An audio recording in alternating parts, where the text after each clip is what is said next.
On the 7th of January 2025, TechAbout released an article titled 7 Bold Predictions for E-commerce and Logistics in 2025. And one thing that caught my attention, the second paragraph, is everyone was in survival mode, said Okwe, CEO of Render, the only Nigerian logistics startup that raised VC funding, which is $1.9 million in 2024. So basically, only one logistics startup in Nigeria raised funding in the entire year, right? And that says a lot. One day later, on the 8th, another article was released, which is logistics startup GoCada filed for Chapter 11 bankruptcy protection in 2024.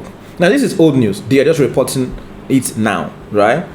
And so, for all of us who don't know who GoCada is, GoCada started out a while back as a mobility platform, more like Uber and Bolt. But instead of using cars, they use bikes. So you can order a GoCada on your phone, and a bike rider comes to you, give you a net, and then you wear an helmet and takes you to where you're going. I use it a lot to catch flights in Lagos. So sometimes we all know taking flights during the week, that Ikeja road could be blocked, and obviously if it's last minute flight, you have to be fast. So I always use GoCada to get myself to the airport a couple of times. And so in order for them to make more money, they added another service to their offering, which was delivery. So you could order a GoCada to help you pick up something or deliver something, or deliver food or whatever. And then the Lagos State government came up with a new policy that outlawed bike riders picking up people and dropping people across certain locations in Lagos.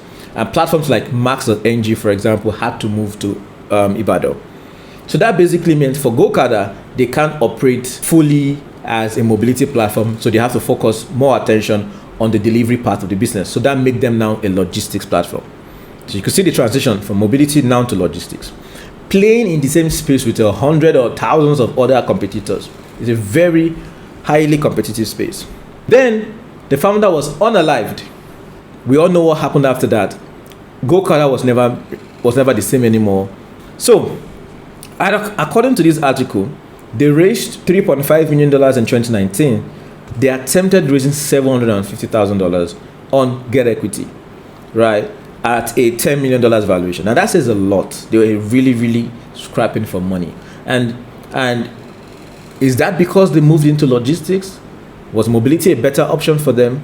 So the question now is, what is wrong with the logistics ecosystem? What is wrong with the logistics business in Nigeria? We see a lot of people struggling to stay alive that are in the logistics space. And then we see a lot of people that are doing really well. So let's look at it. If you do last mile delivery, it's good for you because you have a single location and you pick your item from that location and take it to the customer. So that's last mile. So that means that you are only having a single location, which is the warehouse or the distribution center, and your drivers show up there to pick up items and go deliver the item. Very good. Now, for last mile delivery, you can charge a fee that customers will care about to make sure that that item gets to their location. But for point-to-point deliveries, it's a different ballgame entirely. Businesses are always promising cheaper deliveries, and these logistic companies are trying to stay in business. So imagine you're trying to sell as a salesman for a logistics platform. You'll be offering your customers things like free deliveries. You'll be offering them things like, some days they can get cheaper deliveries, 20% discount at volume, whatever.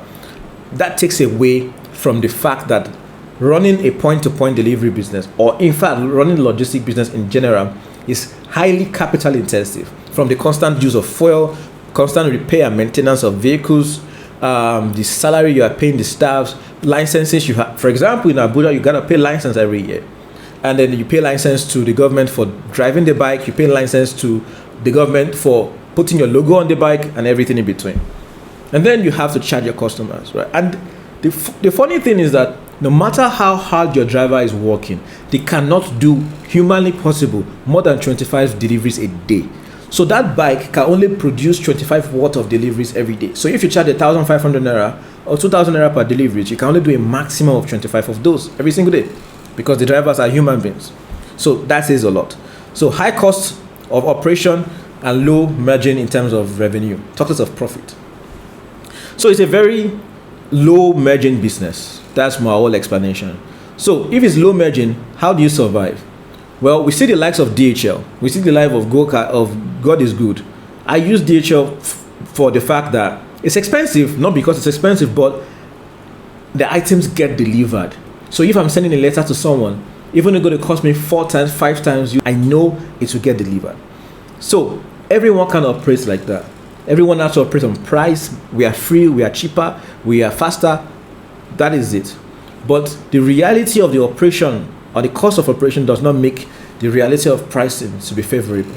If the cost of fuel goes down, it's good for logistics. If the cost of operation goes down, it's good for logistics. But right now, we don't see a possible way forward. The only way forward is for everyone to agree that the cost of an item to be delivered will have to go up, and so that logistics business can survive.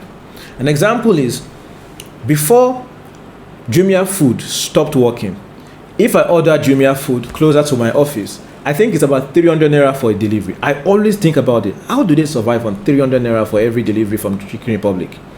But we see Chowdeck. Chowdeck has their own formula on how they charge, right? I think the first time I used it, my delivery fee was a lot more higher, right? But I just thought about it. Why would someone deliver with 300 naira?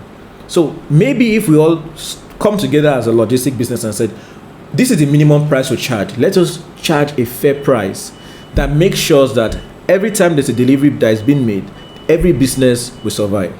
Maybe that could be a solution pending a time the whole economy improves. But the point is, people need delivery. E-commerce cannot survive without it. IG, Instagram business cannot survive without it. So it's vital. And if you're a logistic business, charge your price. You will have your own customers.